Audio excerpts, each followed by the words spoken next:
زندگی کیسے گزارنی ہے، میرے نبی کی زندگی کا دوسرا رخ کہ بطور انسان زندگی کیسے گزارنی ہے، مرد عورت ہے زندگی کیسے گزارنی ہے۔ پہلا رشتہ جو قائم ہوا دنیا میں وہ ہے خامد اور بیوی، حضرت آدم اور حوا کا نکاح۔ اللہ تعالیٰ نے عورت کو کمزور بنایا تو پہلے دن سے اس کو عزت اور احترام دیا تاکہ ساری زندگی اس کمزوری سے ناجائز فائدہ نہ اٹھایا جائے بلکہ اس کو عزت دی جائے۔ کہ آدم علیہ السلام کے لیے مٹی اکٹھی کی، پانی ڈالا، گوندھا اور ایک اسٹیچو بنایا اور ڈال دیا۔ جب وہ خشک ہوا اس میں روح ڈالی اور پھر وہ ننگے بدن تھے، پھر ان کو جنت کے کپڑے پہنائے اور جنت میں ڈال دیا۔ اس کائنات کا حسن بھی عورت سے ہے اور جنت کا حسن بھی عورت سے ہے۔ حضرت آدم علیہ السلام جنت میں، لیکن بابے جی دا دل ہی نہیں لگتا، کلے کلے ٹرے پھر لے۔ اب اللہ نے عورت کو بنانے کا ارادہ کیا تو اللہ ایک ڈھیر مٹی کا اکٹھا کر کے عورت کے لیے بھی بنا دیتا اور اس کا اسٹیچو بنا دیتا اور اس کو خشک ہونے دیتا، پھر اس میں روح ڈالتا، پھر اس کو کپڑے پہناتا۔ آپ حیران ہوں گے سبحان اللہ، اللہ نے ایسا نہیں کیا۔ آدم علیہ السلام سوئے، آنکھ کھلی تو دیکھا ایک خوبصورت حسین عورت۔ یہ بات اکثر لوگوں کو معلوم ہوگی کہ یوسف علیہ السلام دنیا کے حسین ترین انسان تھے، اور یہ بات شاید کسی کو معلوم نہیں ہوگی کہ دنیا کی سب سے حسین خوبصورت عورت حضرت حوا جن پر بڑھاپا آیا ہی نہیں، 1000 سال کے قریب زندگی گزاری، بڑھاپا نہیں آیا۔ حضرت آدم اور حوا قریب عمر تھی۔ حضرت آدم کی عمر تو کتابوں میں مل جاتی ہے 1000 برس، لیکن حضرت حوا کی عمر کتنی تھی یہ کہیں پڑھنے کو ملا نہیں، اس لیے میں اندازہ کرتا ہوں کہ قریب ہوگی۔ بڑھاپا نہیں آیا، بیماری نہیں آئی، اور حضرت حوا کو مینسز بھی نہیں آتے تھے۔ یہ عجیب بات آپ کو، اللہ نے اتنا جنت کا ان کے اندر نمونہ رکھا۔ تو جب حضرت آدم کی آنکھ کھلی تو دیکھا ایک حسن کا پیکر، انہوں نے جنت ہی بھول گئی۔ لگے کہ اللہ ہن دل ٹھریا جا،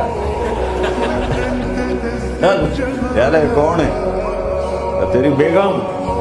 تو واہ جی واہ، موجاں ہی موجاں۔ تو اللہ تعالیٰ نے نکاح پڑھایا، سبحان اللہ۔ اپنے نبی کی شان دوبارہ سنو تو اللہ نے کہا آدم اپنی بیگم کا مہر ادا کر۔ تو وہ پوچھنے لگے کیا مہر ہے؟ دیکھو ایک بات سنو، مہر کسی کی بیٹی کی قیمت نہیں ہوتی۔ $1 ہو یا $1 ٹریلین ہو، بیٹی کی کوئی قیمت نہیں ہوتی۔ یہ ایک نشان ہے کہ اس بچی پر اب یہ جو خامد ہے وہ موت تک خرچہ اس کے ذمہ ہے، بیوی کے ذمہ خرچہ نہیں ہے۔ خامد کما کے لائے گا اور اپنی بیگم کو کھلائے گا، اور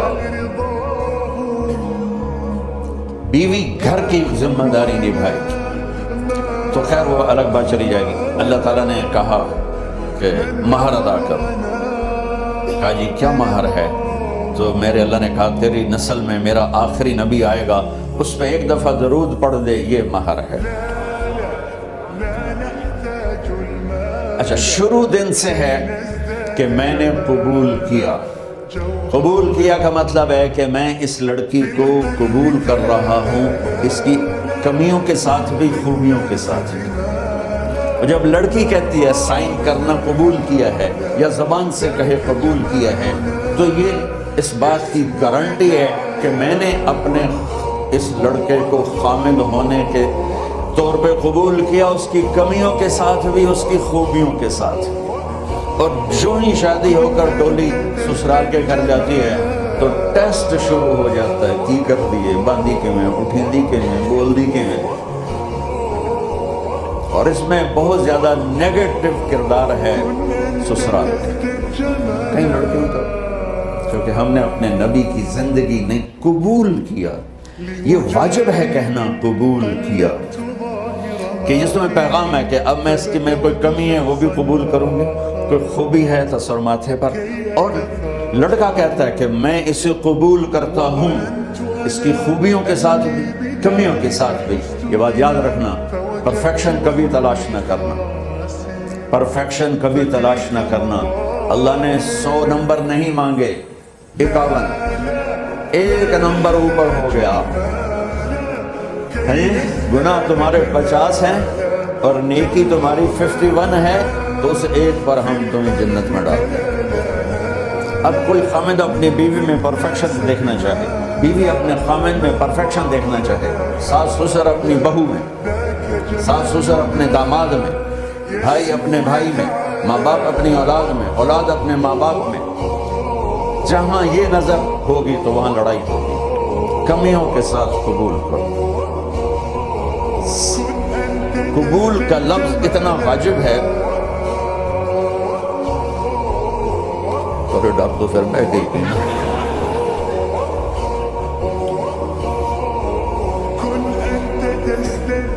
قبول کا لفظ اتنا ضروری ہے کہ اس کے بغیر نکاح ہی نہیں ہوتا. میں یہ کئی جگہ لطیفہ سنا چکا ہوں، اور واقعی قصہ بھی ہے، ایسے لطیفہ نہیں ہے.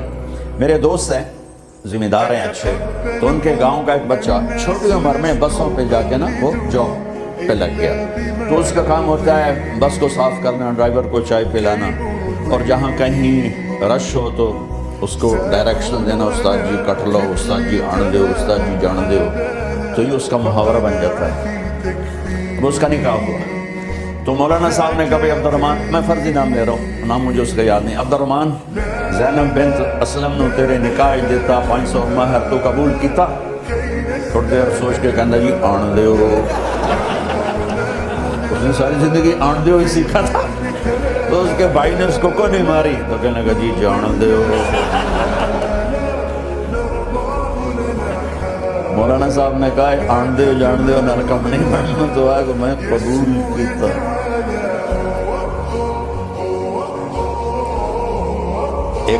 یہ بھی صحیح واقعہ سنا رہا ہوں. ایک نوجوان نے بیوی کو 3 طلاق دے دی کٹھی. اب ہو گیا پریشان، مولانا صاحب کے پاس گیا کہ میرے جیسا ہوگا. مولانا صاحب 3 طلاق دے بیٹھا، کوئی مسئلہ کا حرام؟ کہ جی کوئی رستہ حرام، کوئی گنجائش حرام. اس نے جیب سے موٹا سا لفافہ نکالا اور مولانا کے جا نماز کے نیچے ڈال دیا. کہ مولانا صاحب کوئی گنجائش؟ کہ ہوں تو سوچنا ہی پوے. کی آکھیا ہی تو اپنی بیگم نو؟ اس آکھیا جی میں آکھیا ہی تین 3 طلاق زکش مبارک ہوئے، طلاق نہیں ہوئی. میں آکھیا جی او کیوں؟ آکھیا او جڑا یہ طلاق ہے عربی دا لفظ، اس سے چاکھنا پاؤندا ہے طلاق.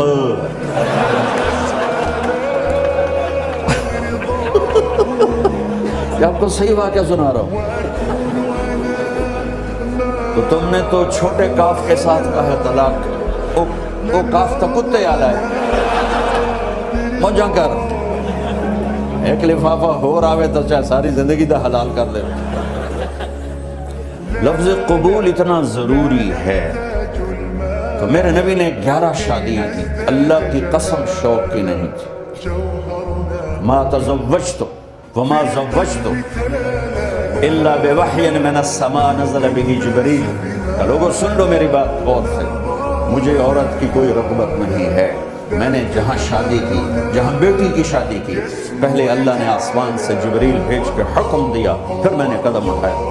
تو پہلا رشتہ خامد اور بیوی ہے جو اس کائنات میں جڑتا ہے. یہ دنیا کا سارے رشتوں میں نمبر 1 رشتہ ہے، سب سے خوبصورت رشتہ ہے، سب سے اہم رشتہ ہے، سب سے بڑا رشتہ ہے.